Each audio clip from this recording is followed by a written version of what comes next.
მორის ფოცხიშვილის ოჯახიდან, სადაც ყველაზე მეტად ტრიალებდა პოეზიისა და ზოგადად ხელოვნების სურნელი, ქართულმა შოუ-ბიზნესმა ორი სერიოზული წარმომადგენელი მიიღო: კლიპმეიკერი ბასა ფოცხიშვილი და მხატვარი თამრიკო ფოცხიშვილი.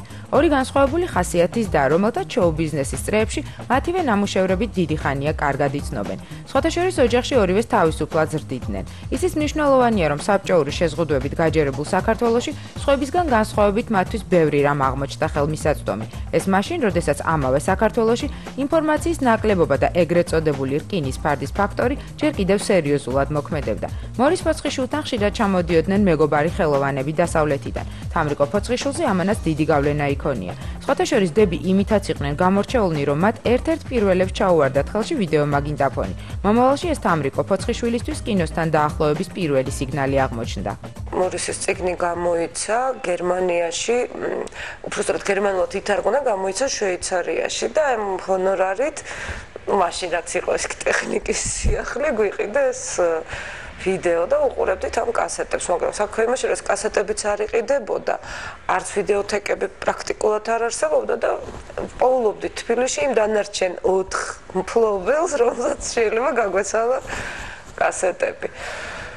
მორის ძალიან უყვარდა კინო და ერთად უყურებდით ხოლმე. იმის გარდა, რომ თამრიკო ფოცხიშვილი შოუ-ბიზნესში, ასევე სარეკლამო ბიზნესსა და კლიპ ინდუსტრიაში სერიოზულად არის დაკავებული, მისთვის ყველაზე პირველი დაინტერესება სწორედ კინემატოგრაფია აღმოჩნდა. და რადგან მის ოჯახში ხშირად იკრიბებოდნენ კინორეჟისორები, ამან მისი პროფესიის განსაზღვრაზე დიდი გავლენა იქონია. მომავალი დამდგმელი მხატვრის კინოთი დაინტერესება გიორგი შენგელაიას ცნობილი მიუზიკლით „ვერის უბნის მელოდიები“ დაიწყო. სწორედ ამ დროს მოხდა თამრიკო ფოცხიშვილი პირველად კინოსტუდიაში. ყველა სტუმარი, ვინც ჩვენთან მოდიოდა, იყო ან მხატვარი, ან კომპოზიტორი, ან კინოხელოვანი. ძალიან დიდი გავლენა იქონია ჩემზე, აი რაც შეეხება კინოთი დაინტერესებას, იმან რომ 72 წელს გიორგი შენგელაიამ დაიწყო ფილმის გადაღება „ვერის უბნის მელოდიების“, რომელშიც აი ჩვენი ოჯახი და გოგი ცაბაძის ოჯახი ისე აქტიურად ვიყავით ჩართულები, იმიტომ რომ მორისი წერდა ლექსებს, გოგი წერდა მუსიკას ამ ფილმისთვის და იყო მოწყობილი ესეთი სპეციალურად ფილმების ჩვენებები ძველ კინოსტუდიაში, სადაც მორის დავყავდით. კინოსტუდიაში პირველი მისვლაც ფაქტიურად აი ფეხის შეტყვა პატარა ვიყავი ძალიან, მაგრამ აი მორისის მეშვეობით მოხდა. საერთოდ კი ქართულ, უფრო სწორედ საბჭოურ კინემატოგრაფში მის მოხვედრაში დიდი როლი გოგა ხაინდრავამ შეასრულა. მართალია კინოსტუდიაში დიდხანს არ ჯეროდათ, რომ თამრიკო ფოცხიშვილი, როგორც თავად ამბობს, ისეთ მამაკაცურ პროფესიას ფლობდა, როგორც დამდგმელი მხატვარია, მაგრამ ამ თანამდებობაზე საბოლოოდ იგი მაინც მიიღეს. ქართულ კინოში მას 80-იანი წლების პერიოდში მოუწია მუშაობა, თანაც არაერთ საინტერესო ფილმზე.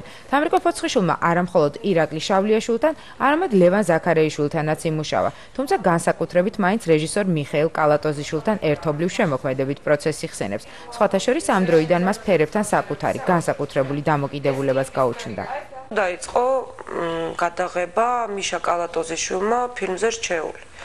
და ეს იყო ძალიან სერიოზული სამუშაო, იმიტომ რომ აქ იყო აი ბოლშევიკების შემოსვლის ეპოქა საქართველოში. იყო უზარმაზარი მოედანი სიღნაღში იყო გადაღებები, სადაც იმისათვის რომ რაღაცა ფერი მიგვეღწია, რომ ეს ფერი ყოფილიყო, თელს მოედანზე მოვატანინე გაჯი და წარმოიდგენთ ამ უზარმაზარ მოედანზე აი იყო დაყრილი იმ ფერის გაჯი, რომელიც მე მჭირდებოდა, რომ ეს ფერი მიგვეყო. ანუ თუ კი ვიღაცა ხატავდა და ჩემი მეგობარი მხატვრები ხატავდნენ ფუნჯით და სახელოსნოებში, მე ვხატავდი გაჯით და კილომეტრებზე. კინოში რაც უფრო მეც მუშაობდი, გაცილებით ნაკლები იყო იმ კინოზე ესკიზები და რაზეც ნაკლები მიწევდა მუშაობა ფილმზე და დეკორაციებზე, იმაზე მრჩებოდა ხოლმე ესკიზები. რამდენიმეა ესეთი დარჩენილი, რომელიც სახში კიდია, მაგრამ ეს ამ ფილმებს ვერ ნახავთ და რასაც ნახულობ ფილმებს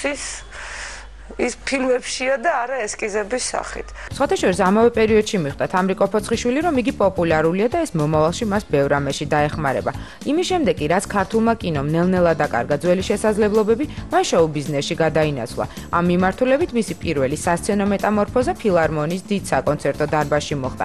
ეს ის პერიოდია, როდესაც სამამულო შოუ-ბიზნესი ჩამოყალიბებას იწყებდა. სამი მიხაკი ეკიდა ხოლმე ფილარმონიაში სცენაზე, სამი ძალი მიხაკი და ну რაღაცა ის ცნობილი ფილარმონიის ფარდები აი ეს იყო ძირითადი დეკორაცია. და აი პირველი შოუ როცა გაკეთდა, აი მე ვიყავი, რომელმაც გადაწყვიტა, რომ არ ყოფნის მარტო კონცერტს ხავერდის ფარდა და მიხაკები და ეს თაიგულები. შოუ ბიზნესის განვითარების მომდევნო ეტაპზე, როდესაც საქართველოში კლიპებზეც გაჩნდა მოთხოვნა, თამრიკო ფოცხიშვილმა აქაც მოსინჯა საკუთარი ძალები. რა თქმა უნდა, თავის დასთან ბასასთან ერთად. სხვათა შორის იმასაც აღნიშნავს, რომ ბასასთან გადასაღებ მოედანზე მუშაობა ძალიან საინტერესო, თუმცა არც თუ იოლია. კლიპების გარდა დევს ერთად 3 მოკლემეტრაჟიან მხატვრულ ფილმზეც აქვს ნამუშევარი. რაც შეეხება მუსიკალურ ვიდეოკლიპებს, მათი ერთობლივი მუშაობის შედეგად მაყურებელი საინტერესო ნამუშევრებს იღებს.